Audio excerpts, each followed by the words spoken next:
What's that? Who there? Whoa.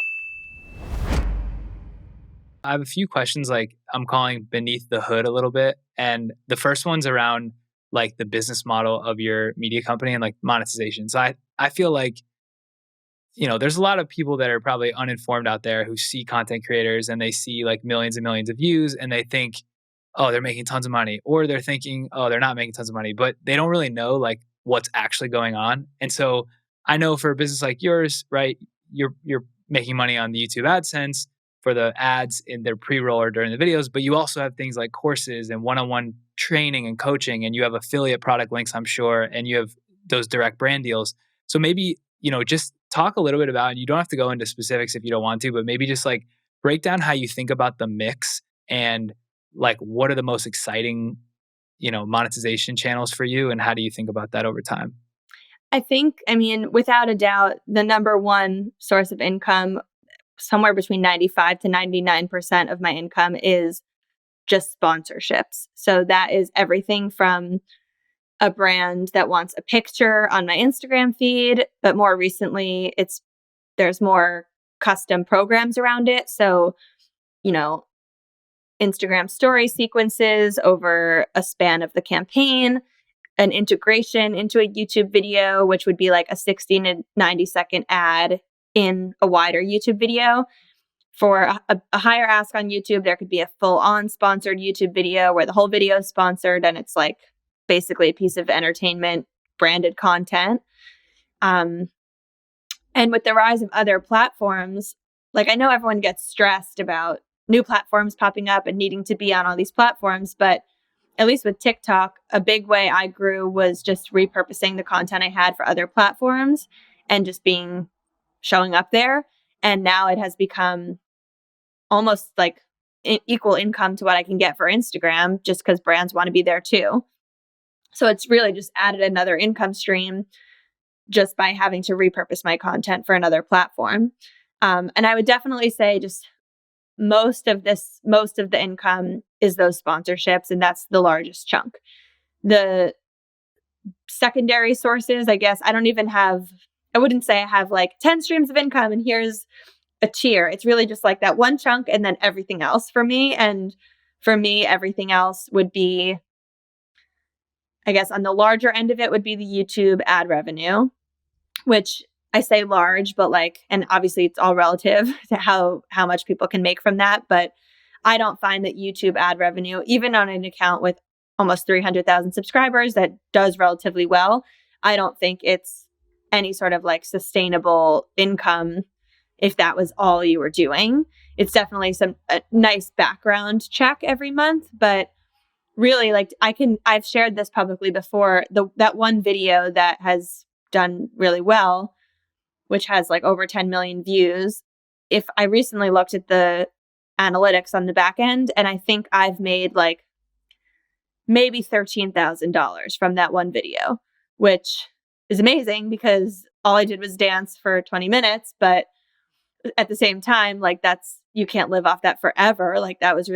That's been really cool. And it's been slow and steady over time. And it's exciting that I could maybe monetize off that for the rest of my life. But yeah, so that YouTube video has just done really well. Then on the side of the YouTube ad revenue, there is those, Instagram course. I have an Instagram course and a stop motion course that are for sale with the cart open at different times. And those mostly bring in money just around the week that I launch them. But then when they're just kind of like dormant, they obviously don't do much. And at least with the Instagram course, that was a course that I did with a friend. So we split the revenue on it. And it did better than I thought it would do, but it definitely was, it's probably equivalent to me of doing 2 really good brand deals, which was great. But that's just 2 brand deals for the whole marketing of this course that we spent a year building. So I don't think the course is either, a major driver of income. Then I have a Patreon community, which I just think of as like a fun way to connect with people once a month and do a live call. But it obviously brings in some money every time I do the live call. I think of it as being like, I'm making more for that call than I would if I was scheduling a one-on-one call with someone. So it's definitely a lot because it's like 50 people at once instead of a one-on-one, but it's still just once a month and nothing crazy. And then I guess the last and smallest would be any sort of affiliate marketing sales that you make, which I definitely is not a big part of my business at all. We try not to do any partnerships that are I definitely don't do any partnerships that are just payment through affiliate sales. Usually it's like a payment for the partnership and then affiliate revenue if you make it, but that's been like, I don't know, my Amazon account makes like $70 a month. So it's it's definitely, you can sell a lot of stuff and make nothing with affiliate, so I'd be wary of that. Yeah. Yeah, so it sounds like the brand deals that for sure that's where it's at. And I have a question on that, but before we get to that, I think what's interesting is like I try to reflect on when I talk to founders and the lessons like post call, and I feel like one of the most predominant things that I've pulled is how important like focus is, and how like the people that are able to focus on like one thing are able to compound those learnings and everything faster. And so what's interesting is like you mentioned like for the course you spent a lot of time, and like the juice might not have been worth the squeeze, and like there's all these other things that you've had to set up. Do you think it's worth it for people like try to build all these branches when at the end of the day, like maybe you could just roll that time and focus only on brand deals? Like, do you think it's important to have those multiple pieces because it makes you look like a more complete influencer? Like, what's your take on that?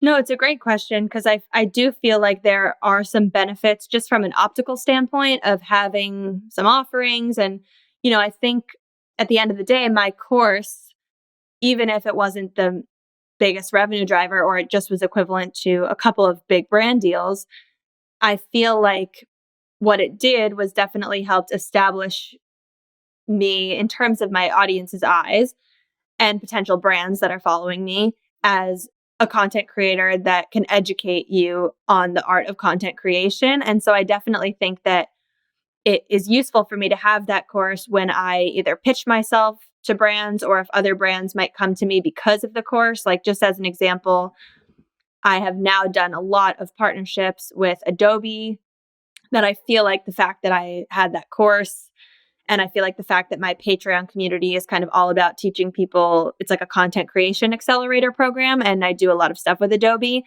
So I've since then been invited to speak at Adobe events multiple times, which I consider that as a brand deal. That's like another form of a brand deal, would be like payment to speak on a panel or at a company event.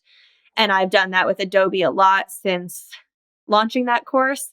And similarly, like I poured a lot of energy into these grammar videos that I felt like were just for fun at the time, but it actually led me into a paid partnership with Grammarly.